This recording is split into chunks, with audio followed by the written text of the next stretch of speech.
Ferrand vous invite au cœur de l'histoire sur Europe 1. Le prince noir, grand capitaine anglais de la guerre de 100 ans, a cet après-midi retenu l'attention de Franck Ferrand. Bonjour Franck. Bonjour Anissa, bonjour à tous. Je vais vous raconter en effet le prince noir, à commencer par la plus belle page de son point de vue, de son épopée française, la chevauchée de Poitiers. Et après quoi vous recevrez pour parler de lui et de son temps un professeur d'histoire médiévale très connu de nos auditeurs. Mais oui, parce qu'il est souvent avec nous, c'est Julien Théry, un des piliers de ces rendez-vous au cœur de l'histoire. Lorena Martin ensuite nous emmènera au château de Lormont sur les traces du prince noir. Et à la fin de l'émission, vous ferez un retour aux origines des couverts. Oui, la cuillère, le couteau, la fourchette, avec quelques surprises à la clé. Pour le moment, je vous propose de nous replonger en un temps où l'on ne s'embarrassait guère de fourchettes.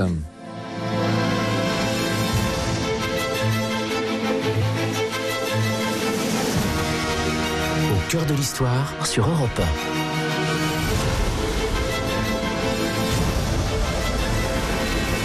Franck Ferrand. Regardez-les chevauchés, nous sommes le 19 septembre 1356 en Aquitaine et les armées de France, conduites par l'armée de France, l'Ost, conduite par le roi Jean le Bon, Jean II, ces armées font face aux troupes anglo-gasconnes du prince Édouard de Woodstock. Ce prince héritier qui un an auparavant a été nommé lieutenant général d'Aquitaine par son père est le roi d'Angleterre, son père est le roi Édouard III. Ce prince héritier a rendez-vous avec son destin de futur roi d'Angleterre. Il est là, au bord du plateau de Maupertuis, où se prépare une des plus emblématiques batailles de la guerre de 100 ans, cette bataille de Poitiers, dite bataille de Poitiers, même si le plateau de Maupertuis se trouve à quelques encablures de la vieille capitale du Poitou. Alors ce n'est pas la première bataille de cette guerre, ce n'est sûr pas du tout la dernière. Elle met en présence donc le fils de Philippe VI, écrasé à la bataille de Crécy par Édouard III, et le fils d'Édouard III, Édouard de Woodstock, qui poursuivra sa conquête par des chevauchés dans tout l'ouest de la France. Le Capétien a des désirs de vengeance. Il est convaincu que cette fois, il a tout pour l'emporter sur les Plantagenets. Si vous prenez toutes les premières batailles de la guerre de 100 ans, vous vous rendez compte que systématiquement, les Français, les chevaliers de France sont convaincus que cette fois c'est la bonne, qu'on va complètement écraser les Anglais. Est-ce que le roi Jean connaît bien le prince noir? En fait, rien n'est moins sûr. Ce prince noir, Édouard de Woodstock, est né 23 ans plus tôt, le 15 juin 1330, au manoir royal de Manor House. Alors il faut jeter un œil à son arbre généalogique. Son père, le tout jeune Édouard III, a été un Plantagenet. Il est monté sur le trône d'Angleterre à l'âge de 15 ans. Vous savez que sa propre mère était Isabelle de France, ce qui fait que Édouard III était le petit-fils de Philippe le Bel, et déjà il possède le duché de Guyenne, qui comprend une grande partie de l'Aquitaine. La mère de notre Édouard, c'est Philippa de Hainaut. C'est la bonne reine des bourgeois de Calais, rappelez-vous, c'est l'arrière-petite-fille du comte de Hainaut, régnant par ailleurs sur les comtés de Hollande. Sa grand-mère, c'est Jeanne de Valois, qui elle-même est de sang français, de sang royal. L'union d'Édouard II et de Philippa offre donc des arguments aux Anglais pour obtenir le royaume de France. Alors, évidemment, l'union d'Édouard II et d'Isabelle, et non pas de Philippa. Édouard III veille très rapidement à ce que son fils soit le plus tôt possible initié au maniement des armes, à la chasse, à l'art de la chevalerie. Tout ça va faire de lui un guerrier redouté. Et pendant ce temps, les relations entre Édouard III et Philippe VI ont tendance à se tendre. Le roi d'Angleterre s'auto-proclame roi de France. Il le fait auprès des Flamands. Il s'ouvre un accès par la Manche. La guerre est déclarée en 1337. C'est le début de ce qu'on va donc appeler cette guerre de 100 ans qui, vous le savez, s'achèvera à Castillon en 1453. Avant, il y aura eu la reconquête de la Normandie, etc. N'allons pas trop vite.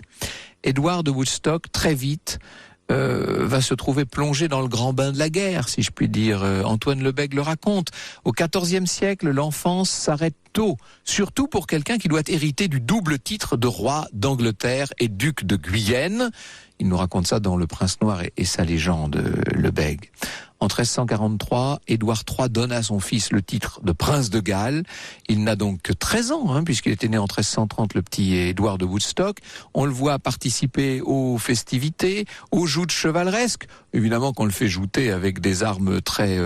on va pas le mettre en danger, vous l'imaginez bien. Et il traverse la Manche dès 1346, sauf que là, il se bat aux côtés de son père. Pour cela, Édouard III constitue une armée très solide. Il a recruté pas forcément des enfants de cœur, il faut bien le dire, des guerriers, des soldats du rang, des paysans aussi capables d'écraser l'ennemi efficacement. On peut pas dire que l'armée qui débarque en France soit une armée très chevaleresque, il faut le dire, face à nos bons barons de France, évidemment, c'est un peu une troupe de gueux, mais des gueux efficaces. 11 juillet 1346, 10 ans avant la bataille de Poitiers, Édouard III foule le sol français, en compagnie donc de son fils, du petit prince de Woodstock. La légende raconte qu'il aurait saigné du nez le gamin en posant le pied sur le continent, et il déclare « C'est bon signe, cette terre me désire ». Le lendemain, 12 juillet 46, Édouard est fait chevalier en l'église de Quethoux, en Normandie.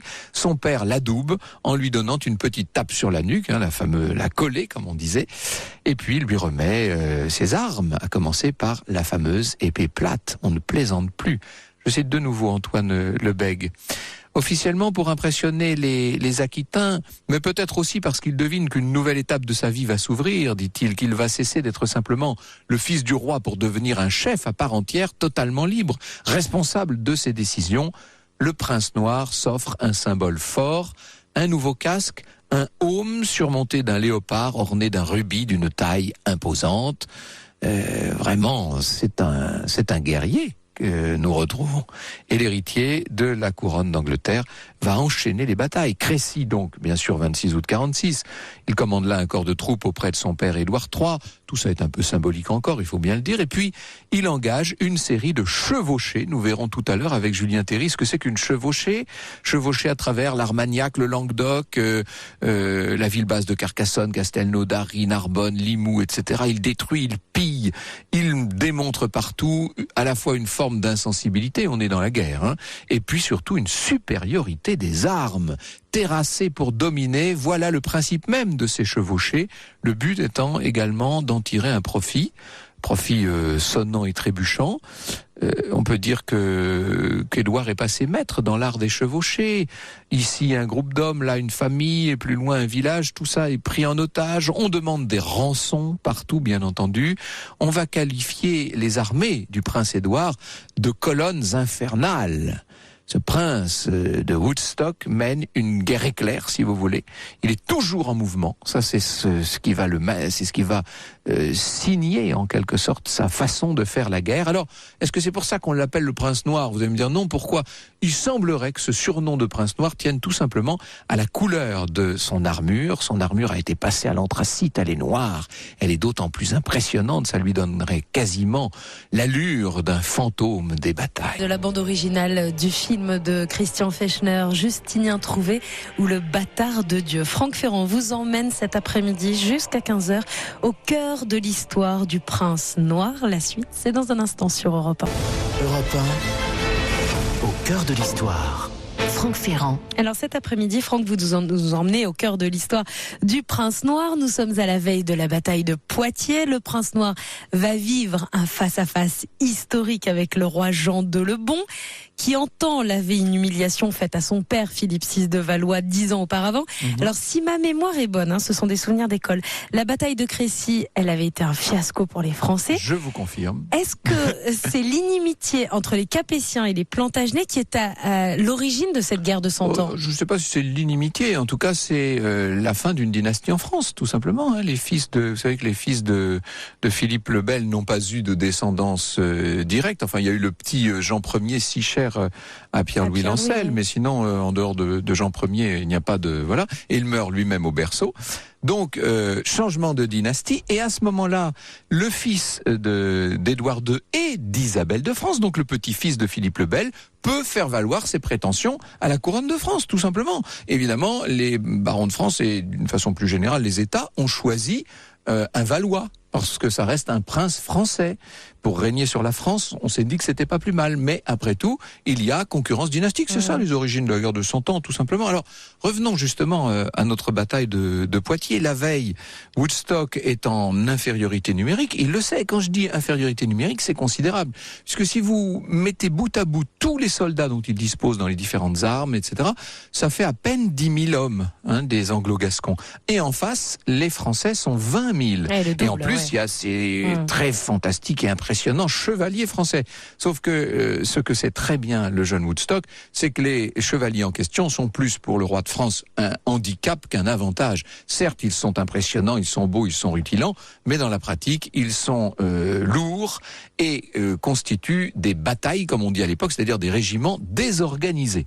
Le 19 septembre 1356, les deux armées se font donc face à Maupertuis, très joli village aujourd'hui de Noyer-Maupertuis. Entre parenthèses, j'en profite pour faire de la réclame pour le beau Poitou. Ce plateau culmine à 138 mètres. Ce sont les Français qui attaquent les premiers. Ils pensent, c'est exactement la même erreur qu'à Crécy, que le choc de la charge chevaleresque va désarçonner les Anglais en quelque sorte. C'est le boutoir, vous savez. Sauf que le prince noir a minutieusement préparé son terrain. Il a fait aménager partout des tranchées. Il a disposé des barrages de pieux. Il a installé une troupe défensive en position de tir. Il a toujours les fameux redoutables archers. On ne dirait pas que la leçon de Crécy est déjà passée par là. Entre nous soit dit, on connaîtra encore le même problème à Azincourt en 1415. Ça ne rentre pas la guerre d'avance qu'ont les Anglais grâce à ces régiments d'archers extrêmement mobiles, efficaces et précis.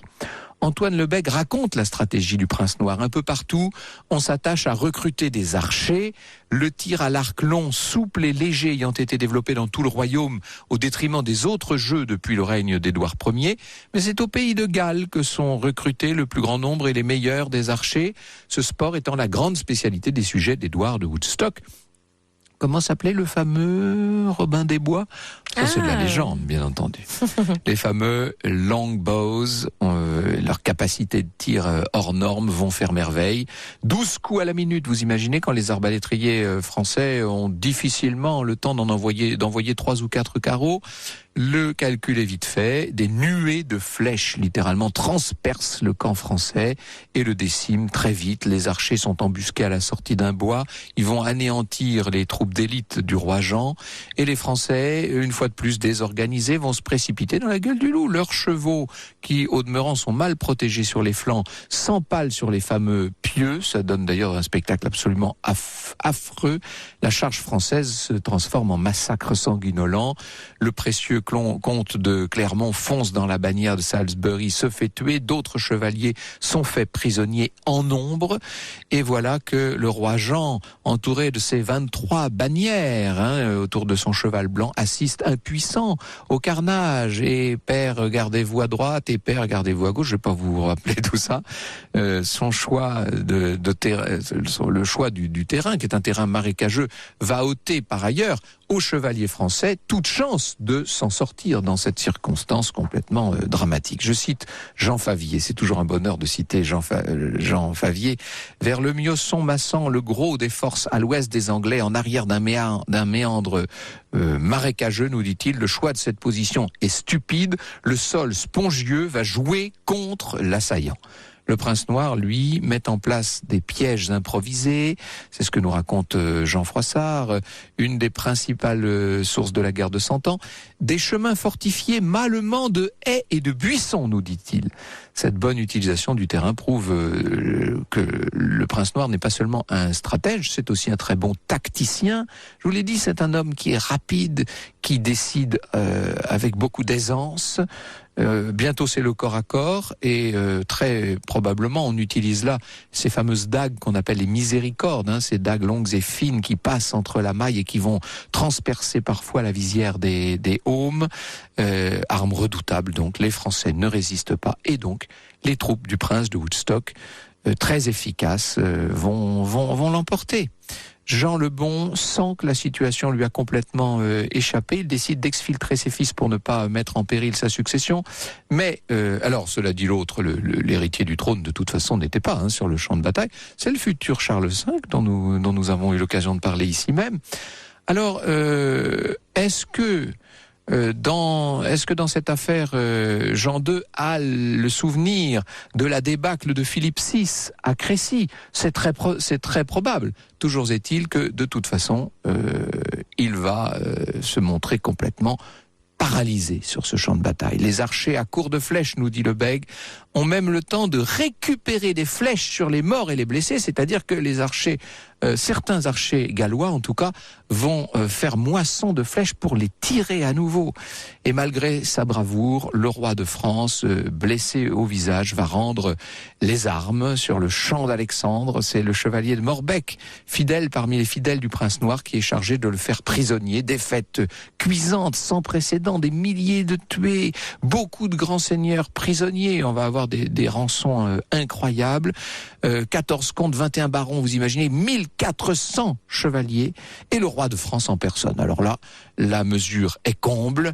La preuve de sa capture, c'est-à-dire la tunique et le aume du roi, sont remis solennellement au prince noir. Franck Ferrand vous emmène au cœur de l'histoire d'Édouard de Woodstock, le prince noir. Nous sommes au XIVe siècle jusqu'à 15h et vous pouvez, comme chaque jour, participer à cette émission. N'hésitez pas à réagir, à poser vos questions à Franck Ferrand et son invité. Ça se passe sur les réseaux sociaux, Twitter avec le hashtag ACDH et la page Facebook au cœur de l'histoire. Europe 1 au cœur de l'histoire. Franck Ferrand. Vous nous emmenez cet après-midi au cœur de l'histoire d'Édouard de Woodstock. Vous venez de nous faire revivre cette bataille où le roi de France en personne est fait prisonnier, puisque sa capture, sa tunique et le aume sont remis au prince noir en personne. Exactement. On peut dire que c'est une prise de taille. Le roi de France en personne. Ouais. Vous imaginez ça? La rançon va être colossale. À Bordeaux, le prince noir est accueilli en héros. On le voit quitter le port de la Lune, le 11 avril, du fait de la forme, vous savez, qui épouse toute la Garonne. Le 11 avril 1357, il est à bord du Sainte-Marie. Le prince noir a embarqué sur l'Esprit. Antoine Lebègue raconte, là continue le petit jeu de la vente et revente des prisonniers, un véritable maquignonnage commencé dès la fin des combats et les arbitrages concernant les droits de propriété de certains pris plusieurs fois. Et oui, c'est une histoire. En fait, c'est une sorte de grand casino, les règlements de bataille de l'époque. Le prince noir a très bien retenu la leçon de son père, d'Édouard III. Une guerre coûte, mais elle peut aussi rapporter. Et la couronne d'Angleterre, dans cette affaire, va réclamer 4 millions d'écus. Autant dire que la France est ruinée. Je parlais de casino, c'est un peu le Monopoly, là, si vous voulez. Il va falloir céder beaucoup, un tiers du territoire. Ce sera le traité de Brétigny, vous savez, en 1360. Les Français sont affaiblis pour longtemps et Édouard III va en profiter, bien entendu. Alors après 4 ans de négociations, on verra Jean le Bon libéré en échange de 3 millions. Entre parenthèses, on a été obligé pour l'occasion de frapper une nouvelle monnaie. Ce sera l'origine du franc à cheval, vous savez, l'origine de la monnaie qui s'appelle le franc. Édouard III est déjà, entre nous, Jean II ne restera pas longtemps libre, puisque de façon très chevaleresque, il va se refaire prisonnier. C'est une histoire complètement extravagante, mais c'est pas le sujet. Édouard III est déjà reparti, lui, sur le continent, à la conquête de cette couronne de France. Alors, quelle place veut-il réserver à son héritier? En 1362, le prince de Woodstock est fait prince d'Aquitaine. Son destin est définitivement lié désormais à cette région aquitaine, qu'il va devoir défendre. Il épouse sa cousine, Jeanne de Kent. Il s'installe à Bordeaux et la cour qu'il va installer là est une cour absolument somptueuse. Vous imaginez les problèmes et les tensions avec un certain nombre des seigneurs locaux, partisans des Français, bien entendu, pas tous d'ailleurs. De nouvelles chevauchées en perspective pour le prince noir. Le rapport de force s'inversera petit à petit en faveur de la couronne de France. Ce sera le règne assez brillant de Charles V dont nous parlions l'autre jour. Je cite de nouveau Jean Favier qui lui-même cite Froissart à propos de la chevalerie française. Les Anglais avaient coutume de dire que nous savions mieux danser et caroler, c'est-à-dire danser précisément, que mener la guerre. Or le temps est retourné, ils se reposeront et caroleront et nous garderons nos marches et nos frontières. On n'en est pas là pour le moment. En Aquitaine, le prince noir cherche des alliés, notamment du côté du roi de Castille, mais au fil des campagnes, il perd non seulement ses fidèles lieutenants au combat, je pense à Jean Chandos en 1370, on va en parler de tout ça bien sûr, mais il sera aussi lâché par un certain nombre de ces barons de Gascogne qui jusqu'alors avaient assuré son succès. Il est affaibli politiquement, le prince noir, et il va devoir par ailleurs affronter une maladie. Il rentrera en Angleterre et confiera à son frère Lancastre, au duc de Lancastre, la défense de sa belle, de sa chère Aquitaine. Le prince noir était l'héritier de la couronne d'Angleterre, mais il est condamné à n'être, comme d'autres dans l'histoire, qu'un éternel héritier. Bonjour Julien Terry. Bonjour. Le prince noir meurt, de quoi meurt-il d'ailleurs? Jeune, relativement jeune somme toute. Oui, pour l'époque c'est pas si jeune, mais enfin bon, 45-46 ans. Oui. Il meurt d'une maladie intestinale manifestement qui traînait depuis son voyage en Espagne, depuis son expédition en Espagne qui avait été victorieuse, son intervention dans la guerre fratricide de Castille. En 1367, il en est revenu malade et il n'a jamais vraiment guéri. Il a eu des rémissions, il est allé plus ou moins bien, plus ou moins mal jusqu'à sa mort, mais il semble que ce soit quelque chose comme une dysenterie prolongée qui l'ait emporté. Donc il n'a jamais ceint la couronne d'Angleterre, ce prince noir. Alors j'ai dit qu'on l'appelait prince noir du fait de la couleur de son armure, vous confirmez ça? Alors c'est pas si clair. Ouais. On n'en sait rien. On n'a pas d'attestation de cette appellation qui soit contemporaine du personnage. C'est une appellation tardive. Oui, c'est une appellation tardive et qui va très bien avec l'histoire guerrière du personnage, avec ses chevauchées terribles à la tête desquels il s'est porté, surtout celle de 1355 et celle de 1370. Voilà, faute de régner, il s'est illustré par ses hauts faits militaires, comme vous l'avez bien dit, et par sa sauvagerie, qui était assez commune évidemment au chef de guerre de l'époque. Si à l'époque on ne l'appelait pas le prince noir, comment est-ce qu'on le désigne dans les chroniques, dans les... Alors comme celui d'aujourd'hui, on l'appelle le prince de Galles. Prince de Galles. Il a le point commun que vous rappeliez avec le prince Charles, qu'il a le malheur d'être l'aîné d'un roi ou d'une reine d'une très longue longévité. On l'appelle le prince de Galles, comme le prince Charles d'aujourd'hui, à 7 siècles de distance. Parce que le roi, lui, le roi Édouard III, celui qui était le vaillant roi d'Angleterre, Édouard III, celui du siège de Calais notamment. Tout à fait. Il n'en finit pas, lui. C'est ça. Alors sa longévité est exceptionnelle. Bon, il n'arrive pas à 92 ans comme la reine Elisabeth, qui d'ailleurs sera peut-être loin d'avoir un jour. Mais enfin, il atteint quasiment 65 ans, Édouard III, ce qui est une longévité assez exceptionnelle pour l'époque. C'est un personnage qui a vécu très longtemps, avec 13 enfants, dont Édouard était le premier. À un an près, Édouard aurait pu régner, mais il meurt en 1376. Il est emporté par cette maladie, finalement, quelques mois avant la mort de son père.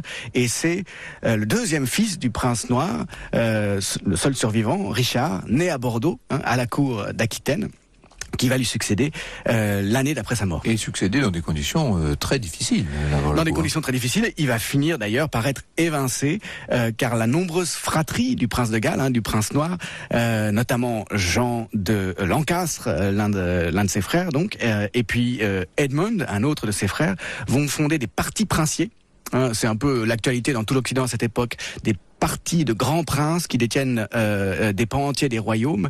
Les Anglais appellent ça la guerre des deux roses. L'influence. Et ça va donner, voilà, c'est là que je voulais en venir, la guerre des deux roses entre deux frères cadets, entre les descendants de deux frères cadets du prince noir, les Lancastre et les York.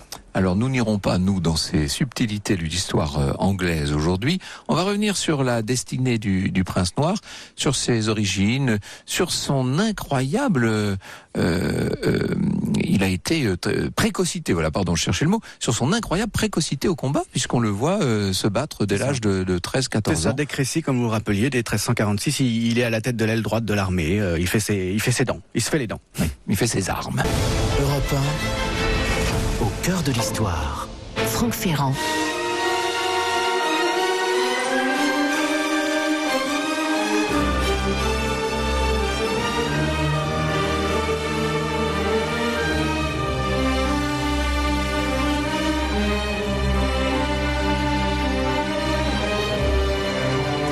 sommes au cœur de l'histoire d'Édouard de Woodstock cet après-midi sur Europe 1. Avec votre invité, nous allons apprendre à connaître ce chevalier. Franck Ferrand, vous recevez Julien Théry. Il est archiviste, paléographe, professeur d'histoire médiévale à l'université Lumière Lyon 2. Et on peut le lire dans le livre des sentences de l'inquisiteur Bernard Guy, avec des extraits choisis, traduits et présentés par Julien Théry. Un livre qui vient de reparaître en format poche, c'est CNRS Éditions, en version augmentée. Alors, ce prince noir, qui ne s'appelait donc pas comme ça de son vivant, nous dites-vous, ce jeune prince de Galles a été élevé d'emblée comme un guerrier. Il est un chevalier de naissance, d'une certaine manière. Oui, il reçoit l'éducation chevaleresque qui est celle d'un roi, bien sûr. C'est quand même la vocation de la royauté, qui est un summum d'aristocratie, finalement, que d'épouser le style de vie nobiliaire, le style de vie aristocrate, qui se définit d'abord par le métier des armes, par la chevalerie. Oui. Alors que ça veut dire concrètement on lui apprend à jouter très jeune. Bien sûr, ça veut dire que très tôt, dès qu'il sort des mains des femmes, donc de 7-8 ans, à partir de l'âge de 7-8 ans, oui, il est formé bien sûr au combat, il est formé au commandement militaire, et puis il côtoie des chefs de guerre, il s'aguerrit de cette manière. Qu'est-ce que l'on sait de ses précepteurs, de ceux qui l'ont formé justement Alors rien de bien extraordinaire, qui sorte vraiment du commun, c'est surtout sur les champs de bataille qui fait, disons, sa renommée. C'est surtout à Crécy et puis ensuite au cours des expéditions militaires. Il y a rien qui surnage vraiment de son éducation, si vous voulez, qui sorte de l'ordinaire, qui soit particulièrement marquable. Oui. Il ne manifestait pas très jeune de dispositions particulières, parce qu'il va être un très grand guerrier avec le temps. C'est surtout sur le terrain que ça va se manifester. C'est surtout dans la gestion de ces possessions continentales qui sont héritées des ancêtres Plantagenets. Alors, dans ces succès militaires que ça va se manifester. Les Anglais sont vraiment très en retrait par rapport aux Français sur le plan de l'éthique chevaleresque, objectivement. Ils ont une conception de la guerre plus pratique, plus efficace, si je puis dire, non ? C'est ça. Et le prince noir peut paraître comme un parangon de chevalerie, et il reçoit une éducation chevaleresque. Il est adoubé au soir d'une grande bataille, comme c'est l'usage après Crécy, certes, mais en pratique, il a une approche extrêmement pragmatique, beaucoup plus pragmatique que celle des Français. C'est déjà, on pourrait le croire, une caractéristique anglaise que le pragmatisme, alors que les armées françaises, les chevaliers des armées françaises, font encore prévaloir l'éthique de l'exploit individuel, l'éthique de l'honneur, l'éthique du beau fait. Les Anglais et Édouard Ier font prévaloir l'efficacité. Ils se détachent de cette idéologie qui va, d'une certaine manière, être à l'origine, en partie au moins, des retentissantes défaites françaises. Et en particulier, Édouard et son entourage militaire acceptent ce que les historiens appellent aujourd'hui la révolution de l'infanterie. C'est-à-dire que la décision dans les batailles, désormais, se fait d'une manière ignoble, c'est-à-dire non noble, au sens littéral, avec les combattants à pied, et avec piétons. Les armes de jet, avec les armes de trait, comme vous l'avez très bien dit, l'arc et l'arbalète, mais surtout l'arc, la différence se fait là.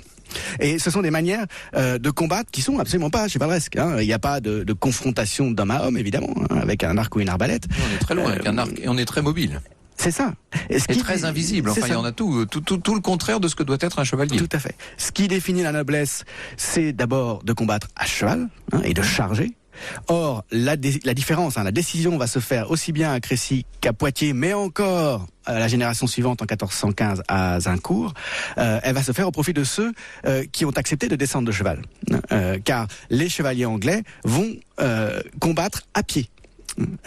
Et voilà, derrière, disons, cette faculté d'adaptation militaire, il y a une des clés des succès militaires à ce moment-là. Et puis il y a des Anglais. La théorie, si l'on peut dire, d'Édouard III, donc du père de notre personnage, qui a décidé de faire de la rançon de seigneur quasiment une industrie. Enfin, il se dit qu'il y a là un moyen de payer la guerre, tout simplement. C'est ça. C'est une des grandes caractéristiques de la guerre de 100 ans. C'est une guerre au cours de laquelle, et ça c'est un point commun d'ailleurs avec la vieille guerre chevaleresque, on essaie de faire prisonniers des gros poissons, des nobles du plus haut rang possible, qui sont solvables et qui pourront se racheter à grand prix, le summum étant atteint évidemment avec cet épisode absolument inouï qui est la capture de Jean II le Bon sur le champ de bataille, qui va se payer, comme vous l'avez dit, ou qui est censé se payer 4 millions d'écus, c'est-à-dire une somme absolument astronomique.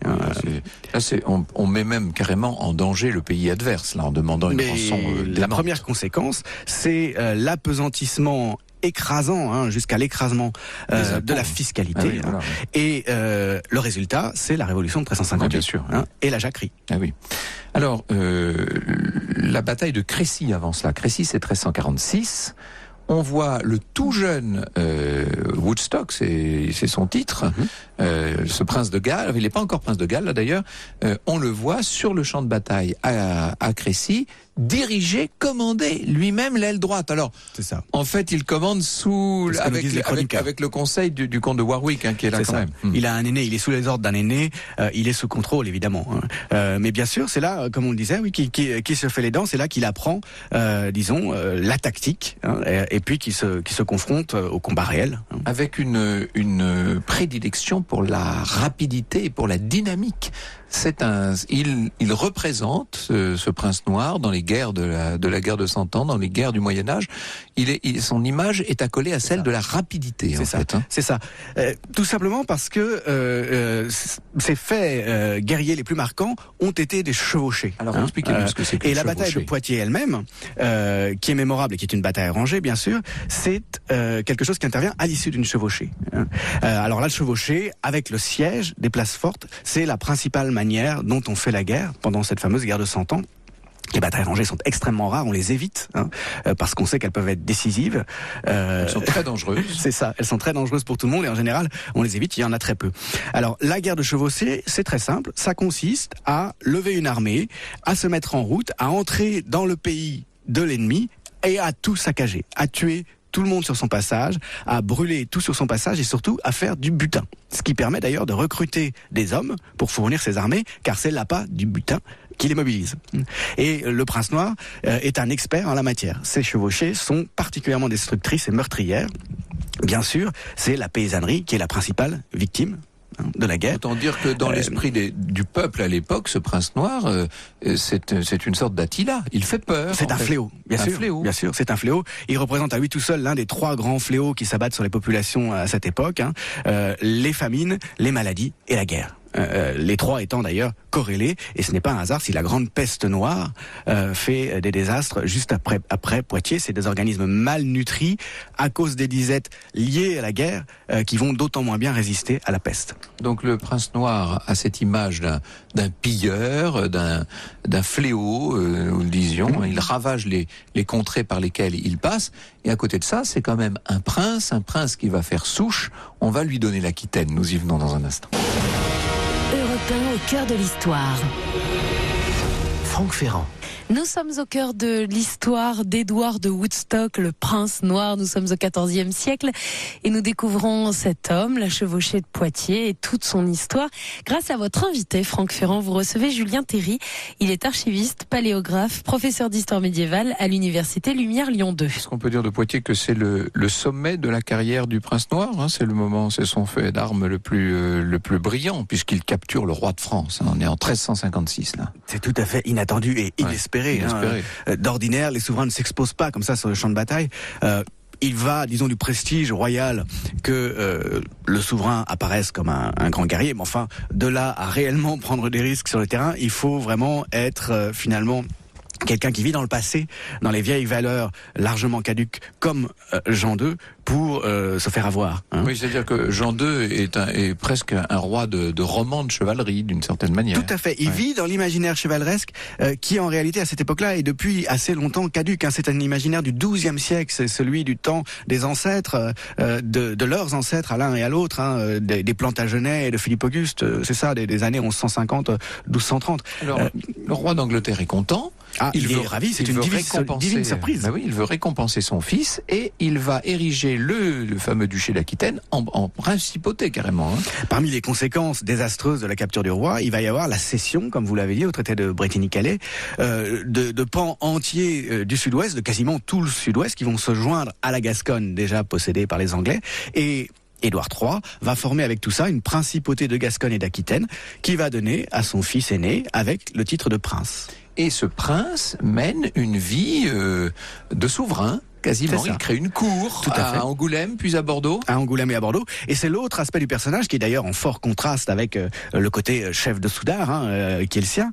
Il y a une cour florissante, fastueuse, qui s'épanouit dans ces années-là, entre 1362 et le retour en Angleterre du prince fin 1370. Très riche cour. Donc une décennie, à peu près une décennie. C'est ça.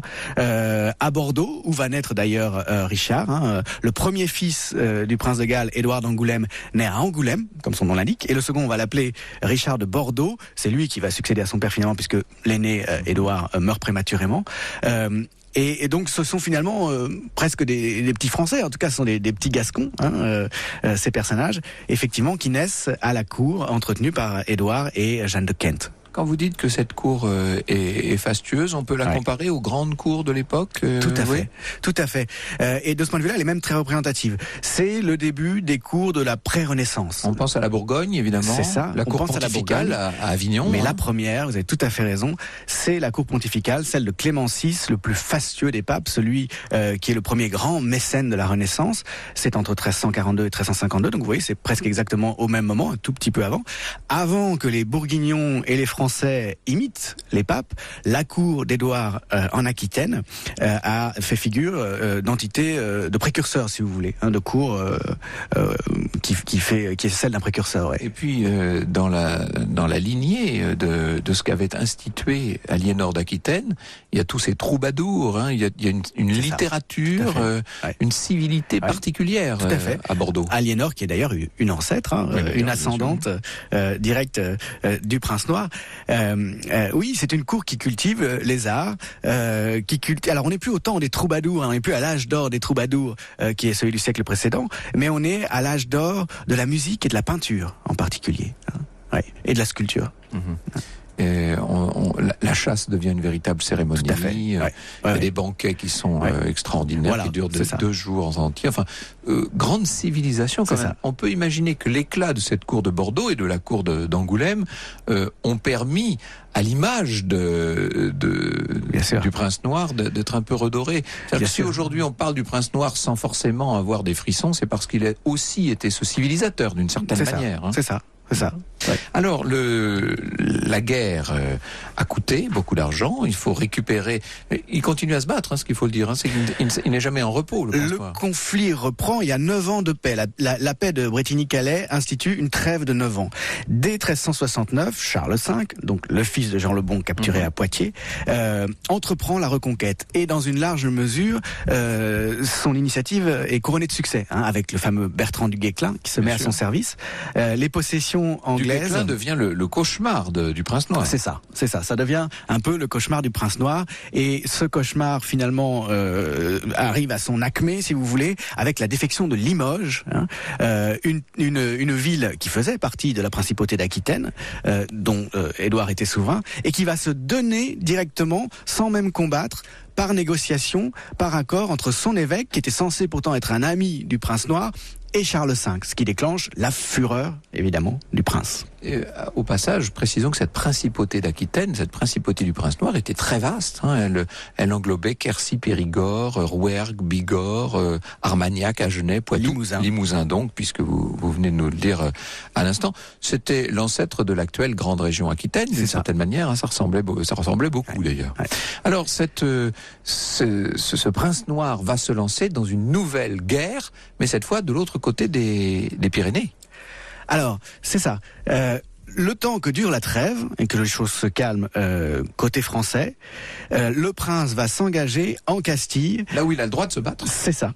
Aux côtés de Pierre le Cruel contre son frère, Henri de Trastamare. C'est une guerre fratricide absolument terrible et à bien des égards même sordide, à laquelle Édouard va se mêler de prendre part contre la promesse de la part de Pierre, qui a été expulsé par son frère, de se voir rembourser les frais énormes qu'il consent pour l'expédition. Ça coûte très très cher évidemment d'armer des routiers et de les payer, même s'ils se payent aussi sur le pays, comme on dit, en dévastant et en pillant sur leur passage.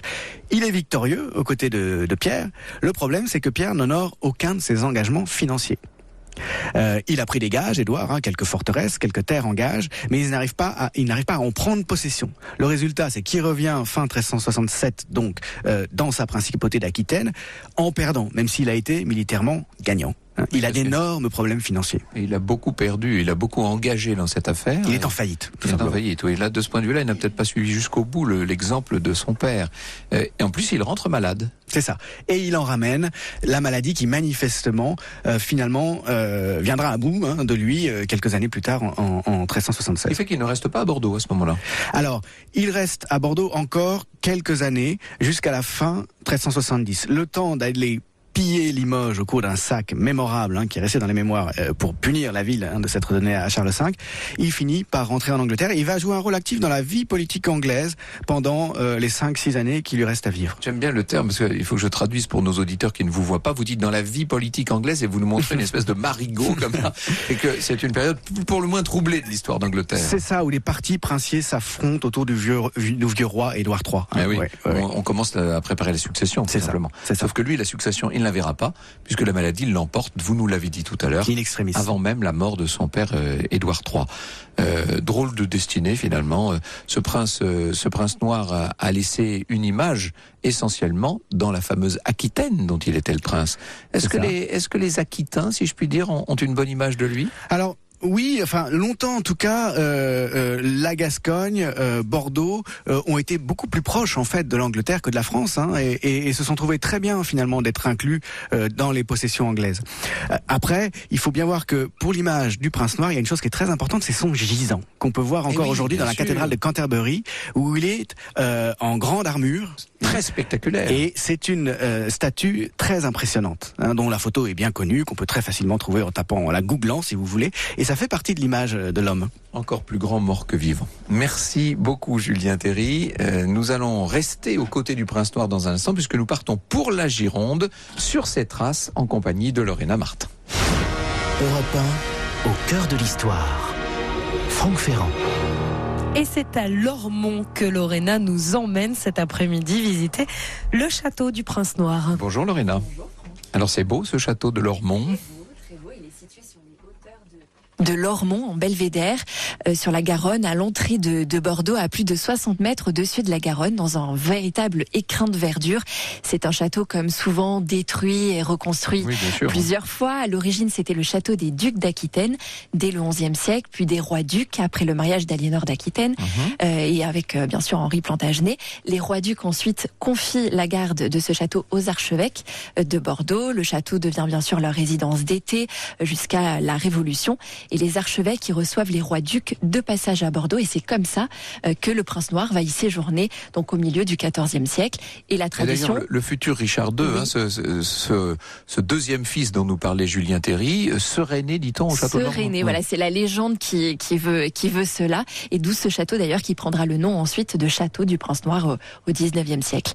Mais c'est aussi dans ce château que les négociations de paix de la guerre de Cent Ans se sont déroulées. Donc c'est un château vraiment très important.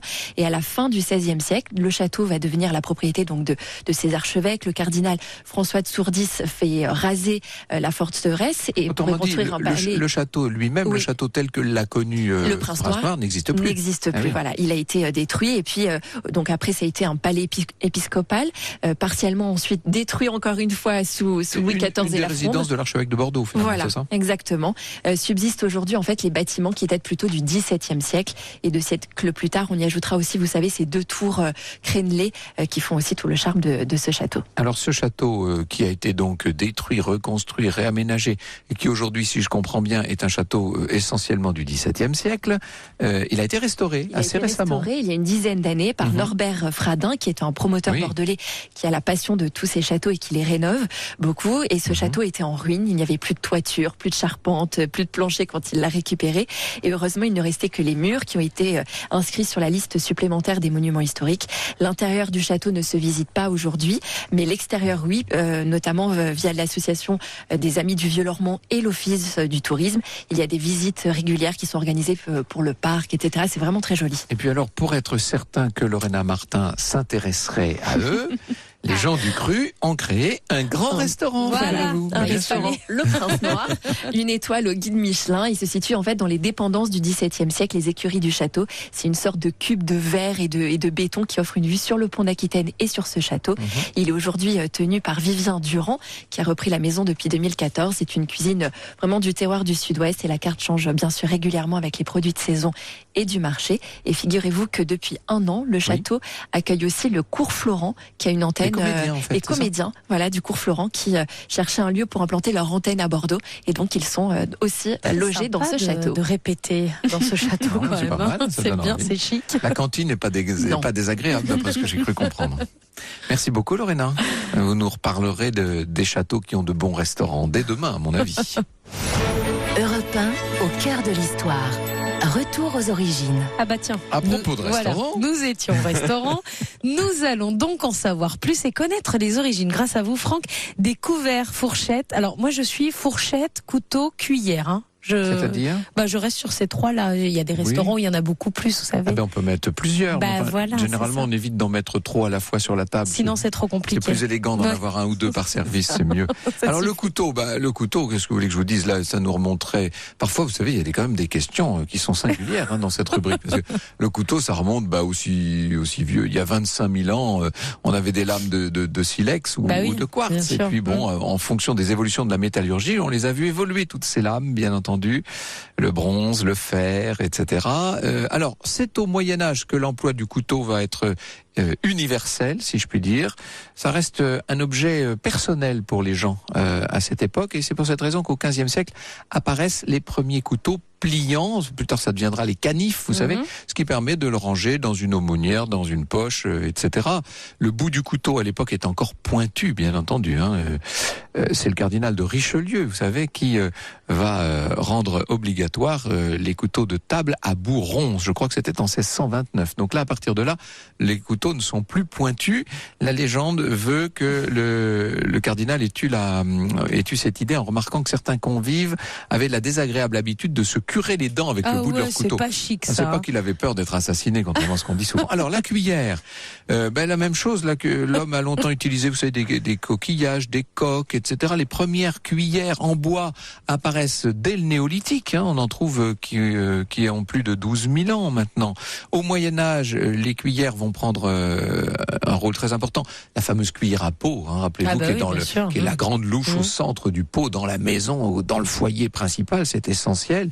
C'est l'instrument essentiel de la maison, si je puis dire. Et puis, on va voir des cuillères beaucoup plus raffinées se développer à partir de la Renaissance. Il faut attendre l'industrialisation au 19e siècle pour que le couvert se diffuse absolument partout. En 1844, Charles Christophe va introduire le métal argenté qui donne l'apparence à une grande partie qui donne son apparence, si je puis dire, à son aspect à une grande partie des cuillères d'aujourd'hui. Il y avait des cuillères en argent massif aussi, il y en a toujours, Dieu merci. Et puis alors, la fourchette, ça c'est l'instrument un peu plus raffiné qui arrive en France, on a souvent eu l'occasion de le dire, avec Catherine de Médicis essentiellement, au XVIe siècle. Catherine de Médicis épouse le futur Henri III en 1533. L'usage est relativement peu répandu jusqu'au XVIIIe siècle. Vous savez que Louis XIV, par exemple, l'utilisait extrêmement peu. Louis XVI lui-même utilise essentiellement la pointe de son couteau. Et alors, au XVIIIe siècle, la fourchette devient un instrument, alors là, absolument incontournable. On la place dans un premier temps à droite, et puis pour des raisons de bonne main, elle trouvera sa place sur votre table, à gauche, bien entendu, de l'assiette. Et voici Isabelle Quenin. Bonjour Isabelle. Bonjour Franck. Alors aujourd'hui, on va parler de nos échecs. Il n'y a pas que du négatif dans le fait d'avoir échoué. Échouer serait même essentiel pour réussir ensuite. L'échec formateur. Merci beaucoup Isabelle. Nous nous retrouvons demain à 14h. Oui, avec une émission consacrée à l'as des as de la Première Guerre mondiale, René Fonck. À demain sur Europe 1.